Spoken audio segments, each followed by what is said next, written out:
Good morning everyone. कैसे आप लोग? बढ़िया। चलिए, तो दो सेट जो आपको दिया गया लेखपाल के लिए, उस पर आप लोगों ने प्रैक्टिस की, रिवीजन किया। क्वेश्चन बहुत टफ नहीं थे, लेकिन ये था कि जो एग्जाम के लिए इंपॉर्टेंट है वो सही थे क्वेश्चन, और उसी तरह के क्वेश्चन पूछे जाएंगे। आज के समय में हम लोग ये नहीं कह सकते आप लोग कि कौन सा क्वेश्चन आ जाएगा। ऐसा भी नहीं कि बहुत टफ पढ़ने से ही होगा, ऐसा नहीं है। बहुत आसान आसान क्वेश्चन भी, जैसे यूपीएससी में आप देख लीजिए, ऐसे ऐसे क्वेश्चन पूछे जा रहे हैं जो लग रहा है पूछे ही नहीं जाएंगे, लेकिन पूछा गया है। तो हमें टफ क्वेश्चन भी पढ़ने हैं, आसान क्वेश्चन भी पढ़ना है, मतलब मिसलेनियस पढ़ना है, कहीं से भी आए तो हमें कोई दिक्कत न हो। इसीलिए क्वेश्चन में आप देखिए टफ से टफ और आसान से आसान क्वेश्चन भी दिए गए। तो मेरा आप लोगों से रिक्वेस्ट रहेगा कि जो क्वेश्चन, चाहे 12 क्वेश्चन का सेट हो, 20 क्वेश्चन का सेट हो, 10 क्वेश्चन का सेट हो, कोई भी क्वेश्चन का सेट हो, उसे आप लोग जरूर रिवीजन करके आइए, ताकि अगले क्लास के लिए फिर हम लोग अच्छे से प्रिपेयर हो पाए और अच्छे से तैयारी कर पाए। वरना होता क्या ना, हम लोग सोचते हैं कि चलो 10 ही तो क्वेश्चन है, 10 क्वेश्चन मतलब 10 मिनट, और ये 10 मिनट तो कभी कर लेंगे, लेकिन वो कभी वाला समय अपने जीवन में आता ही नहीं है। ये अपने अनुभव से भी मैं बोल रहा हूं, और अपने अगल बगल के लोगों के अनुभव से भी मैं ऐसा बोल रहा हूं कि जो कल वाला समय हो आज तक कभी नहीं आया है। इसीलिए 10 हम बोले थे कि बहुत आसान है, 10-15 क्वेश्चन होते हैं। इसको आप टहलते हुए, पार्क में बैठे हुए, ऑटो में जाते हुए, घर पे लेटे हुए, बातचीत दोस्तों से करते हुए, मोबाइल स्लाइड करते हुए, कैसे भी आप लोग रिवीजन आसानी से कर सकते हैं। इसीलिए कम क्वेश्चन दिया रहा है, वरना 50-50 क्वेश्चन का भी सेट आगे बनेगा। तो भैया ये मेरा कहना है कि आप लोग जरूर इसको रिवीजन कर लीजिए, याद कर लीजिए, बार बार पढ़ लीजिए, ताकि आपके लिए कोई मतलब बर्डन ना हो। बाद में ऐसा ना जाके कि 5000 क्वेश्चन हो गए, अब क्या करें, अब तो पूरी की पूरी एक फाइल हो गई, पूरी की पूरी एक बुक हो गई 500 पेज की। ऐसा नहीं करना, हमें एक पेज का डेली पढ़ते जाना है, जिससे कि बाद में हमें रिकॉल करने में आसानी हो, और ऐसा ना हो कि हमारे लिए फिर सिरदर्दी हो जाए, बर्डन हो जाए कि हम आगे कैसे पढ़ पाए। तो फिर मैं आपसे दोबारा रिक्वेस्ट कर रहा हूं कि डेली के क्वेश्चन आप लोग डेली तैयार कर लें। बहुत आसान है, कुछ भी नहीं है, हलवा है। 15 क्वेश्चन याद करना, समझ लेना, एक्सप्लेनेशन को देख लेना, रिवीजन कर लेना, मतलब हलवा है, कुछ नहीं है। तो भैया आप लोग हमारी बात मानिए और डेली के क्वेश्चन डेली रिवाइज करते रहिए। आइए आगे बढ़ते हैं, अगला सेट पे हम लोग देखते हैं। हम आपको पहले ही बता चुके हैं कि हम लोग लेखपाल के लिए, स्पेशली लेखपाल के लिए इस समय पढ़ रहे हैं हम लोग, ठीक है। तो आगे फिर हम लोग पढ़ते हैं, आगे फिर से हम लोग लेखपाल के लिए पढ़ते हैं, ठीक है।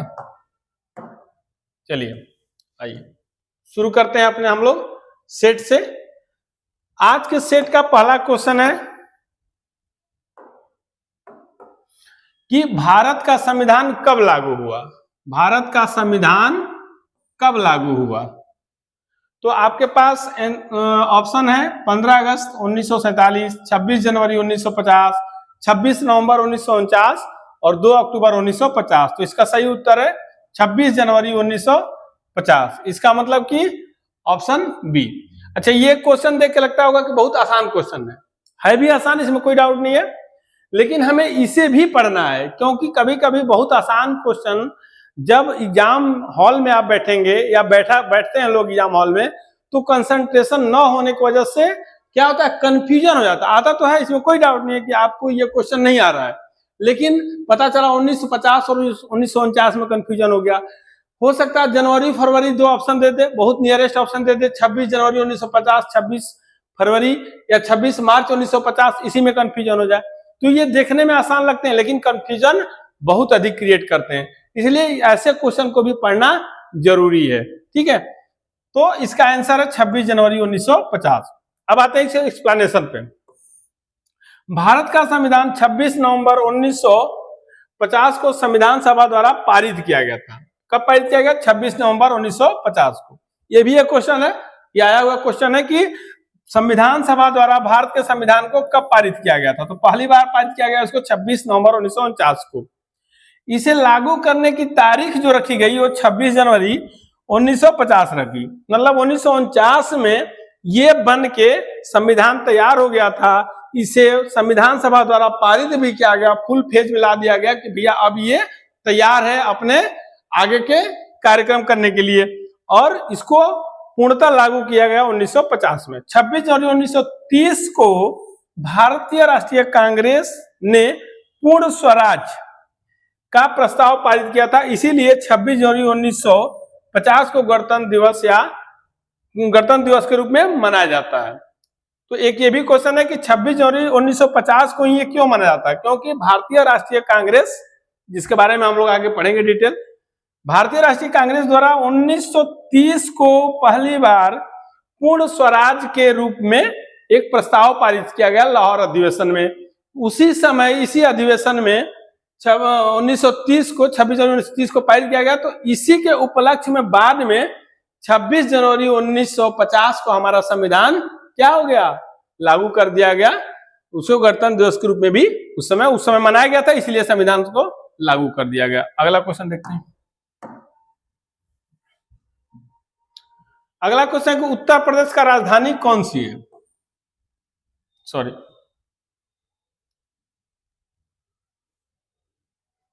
चलिए आइए देखते हैं।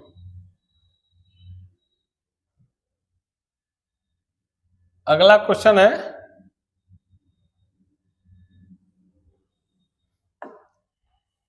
उत्तर प्रदेश की राजधानी कौन सी है?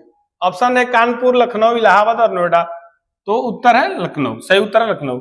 उत्तर प्रदेश की राजधानी लखनऊ है। यह राज्य की राजनीतिक, प्रशासनिक और सांस्कृतिक गतिविधियों का केंद्र है। यहाँ विधानसभा, मुख्यमंत्री का निवास और कई सरकारी विभाग स्थित हैं। आप लोग जानते हैं कि राजधानी में यहाँ से सभी कार्य क्या होते हैं, संपन्न किए जाते हैं, चाहे राजनीतिक हो, पॉलिटिकल हो, या प्रशासनिक एडमिनिस्ट्रेशन हो, या फिर कल्चरल हो, कई तरह के प्रोग्राम यहीं से किए जाते हैं। अगला देखते हैं।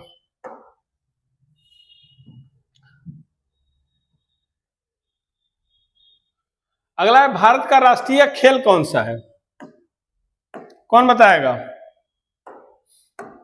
कि भारत का राष्ट्रीय खेल कौन सा है? क्रिकेट, हॉकी, फुटबॉल और कबड्डी, है ना। इसमें भी जिसे कंफ्यूजन था वो क्रिकेट भाई प्रचलन में है, सभी लोग क्रिकेट खेलते हैं। तो लोगों को लगता है कि जब इतना व्यापक पैमाने पर खेला जा रहा है तो इसी को राष्ट्रीय खेल होना चाहिए।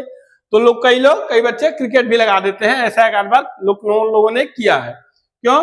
क्योंकि होता है ना, जो लेटेस्ट चलते रहता है, जो लेटेस्ट मॉडल होता है, जो करंट में चीजें चलती रहती है, बहुत फेमस होता है, उसी को माना जाता है कि ये देश के लिए बहुत इंपॉर्टेंट है। तो भारत का राष्ट्रीय खेल कौन सा है? लेकिन सही उत्तर है हॉकी। भारत का राष्ट्रीय खेल हॉकी है। भारत ने हॉकी में अंतर्राष्ट्रीय स्तर पर कई ओलंपिक पदक जीते हैं। क्रिकेट लोकप्रिय है, लेकिन आधिकारिक राष्ट्रीय खेल हॉकी है। कहे ना, क्रिकेट लोकप्रिय तो है, लेकिन आधिकारिक जो हमारा राष्ट्रीय खेल कौन सा है? हॉकी। अगला क्वेश्चन, ठीक है। अगला क्वेश्चन पढ़िए आप लोग। भारत के पहले प्रधानमंत्री कौन थे? तो पहला ऑप्शन है महात्मा गांधी, जवाहरलाल नेहरू, लाल बहादुर शास्त्री और सुभाष चंद्र बोस। तो इसमें सही उत्तर है जवाहरलाल नेहरू, ठीक है। महात्मा गांधी राष्ट्रीय पिता थे, उन्हें घोषित किया गया। जवाहरलाल नेहरू प्रधानमंत्री बने, लाल बहादुर शास्त्री और सुभाष चंद्र बोस स्वतंत्रता सेनानी रहे, लाल बहादुर शास्त्री भी बाद में। तो सही उत्तर है आपका जवाहरलाल नेहरू। जवाहरलाल, अब आते हैं स्पष्टीकरण, एक्सप्लेनेशन देखते हैं इसका। जवाहरलाल नेहरू स्वतंत्र भारत के पहले प्रधानमंत्री बने थे। स्वतंत्र भारत के पहले प्रधानमंत्री कौन थे? जवाहरलाल नेहरू। उन्होंने देश को आर्थिक, औद्योगिक और वैज्ञानिक दिशा दी। मतलब जो उनका थीम था, एम था, उनका विजन था, वो भारत को किस ओर ले जाना था? भारत को पूर्ण देश के रूप में बनाना था, मतलब परफेक्ट कंट्री के रूप में उनको बनाना था। इसलिए उन्होंने आर्थिक जोर दिया, भारत के आर्थिकरण पे, भारत के आर्थिक विकास पे, औद्योगिक डेवलपमेंट पे उन्होंने जोर दिया और वैज्ञानिक डेवलपमेंट पे भी उन्होंने जोर दिया। इसके साथ उनका जो दृष्टिकोण था वो ये था कि भारत एक धर्मनिरपेक्ष और क्या हो, लोकतांत्रिक देश बने, ठीक है। अगला क्वेश्चन,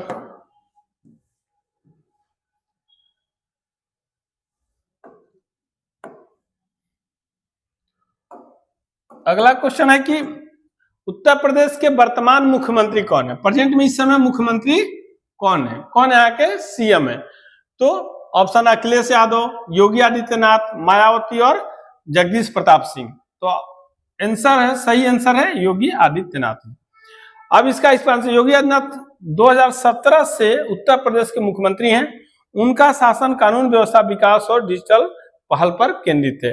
ठीक है, ये 2017 से मुख्यमंत्री हैं। अगला क्वेश्चन देखिए,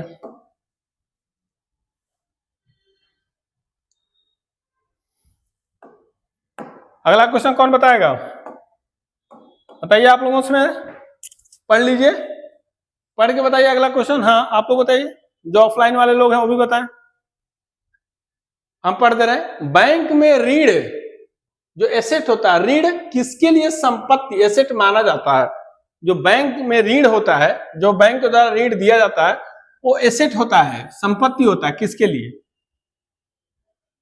जो लायबिलिटी है, इसका ऋण है, वो किसके लिए?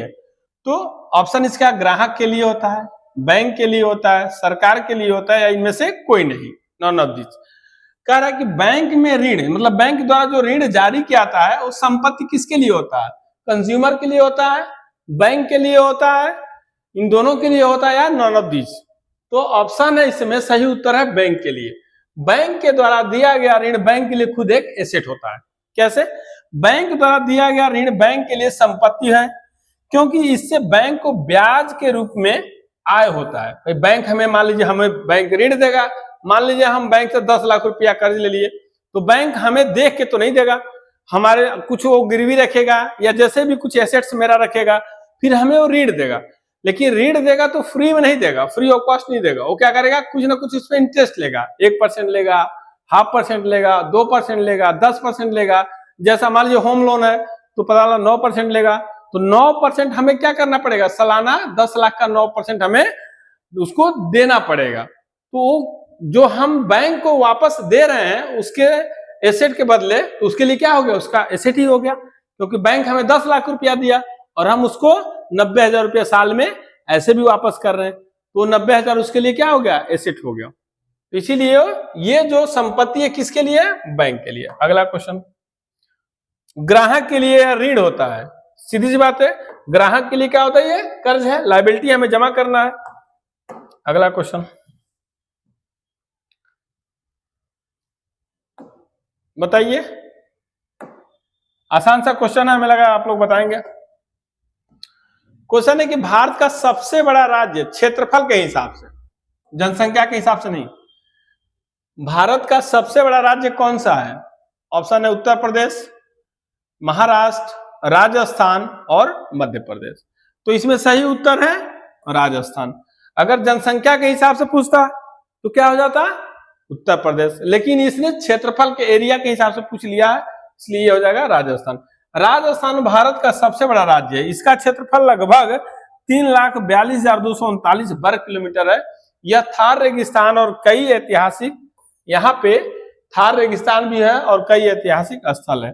थार रेगिस्तान भी कई बार पूछा है। ठीक है, अगला क्वेश्चन देखते हैं।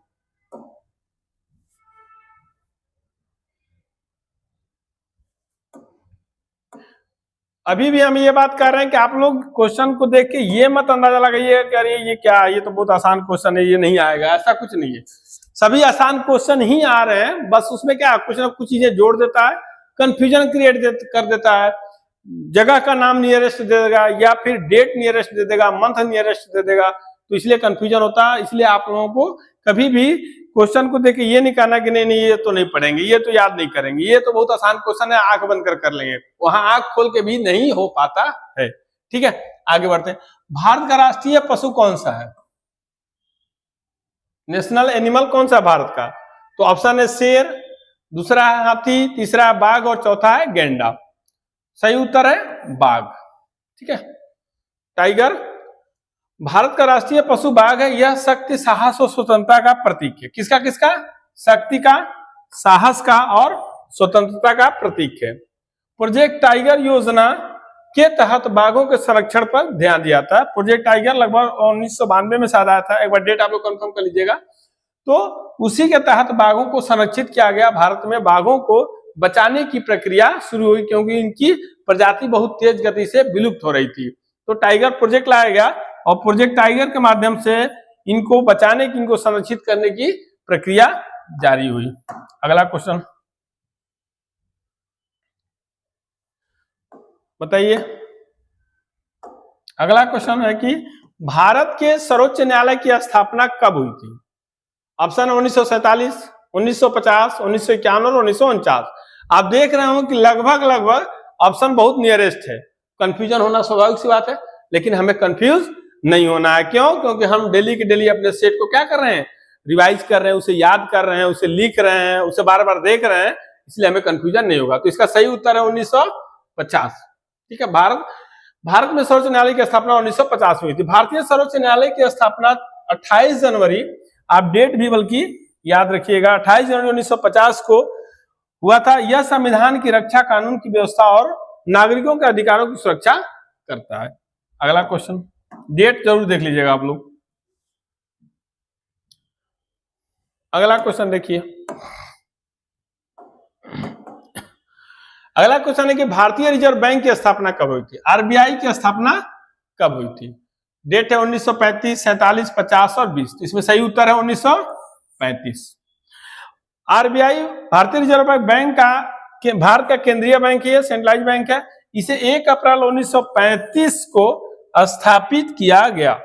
इसका मुख्य कार्य क्या है? मुद्रा प्रबंधन, वित्तीय स्थिरता और बैंकिंग नियंत्रण। ठीक है, 1935 में ये क्या हुआ, बना था 1 अप्रैल 1935 को। डेट इसका क्या है? 1 अप्रैल 1935 को। इसका मुख्य कार्य क्या है? मुद्रा प्रबंधन, वित्तीय स्थिरता और बैंकिंग नियंत्रण। अगला क्वेश्चन देखते हैं। चलिए, आज इतना ही क्वेश्चन है बस। तो मुझे उम्मीद है कि आप लोगों को ये क्वेश्चन पसंद आए होंगे, और न सिर्फ पसंद आए होंगे बल्कि आप लोग इस क्वेश्चन पे काम भी करेंगे। कल इस क्वेश्चन को मैं दोबारा आप लोगों से पूछूंगा, तो मुझे उम्मीद है कि आप लोग रिवाइज करके आएंगे। अच्छे से पढ़िए, मन लगा के पढ़िए। जितने भी क्वेश्चन, ये मत देखिए कि 10 क्वेश्चन है कि 20 क्वेश्चन है कि 2 ही क्वेश्चन है। हो सकता है जो 2 क्वेश्चन, मान लीजिए सिर्फ, हो सकता है कि सिर्फ जो 2 क्वेश्चन आपको बताया गया हो, और खुदा न खास्ता किस्मत से वही 2 क्वेश्चन आपके एग्जाम में आ जाए और वही फंस जाए। तो भैया ये बार बार मैं आपसे रिक्वेस्ट कर रहा हूं कि आप लोग क्वेश्चन के नंबर पे मत जाइए, क्वेश्चन के स्टैंडर्ड पे मत जाइए। क्वेश्चन चाहे आसान हो या फिर क्वेश्चन टफ हो, दोनों को आप लोग मन लगा पढ़िए और याद रखिए। कभी भी कोई भी क्वेश्चन आपसे टकरा सकता है, तो बेहतर यही होगा कि क्वेश्चन टकराए और हम उसे कर पाए। ये नहीं कि बहुत सारे टफ क्वेश्चन पढ़ लें और एक भी क्वेश्चन हम लोग न कर पाए। तो आज के लिए इतना ही। बहुत बहुत धन्यवाद आप लोगों का। थैंक यू, नमस्ते। आप लोग कल मिलते हैं फिर हम आप लोगों से। इसके लिए गुड डे।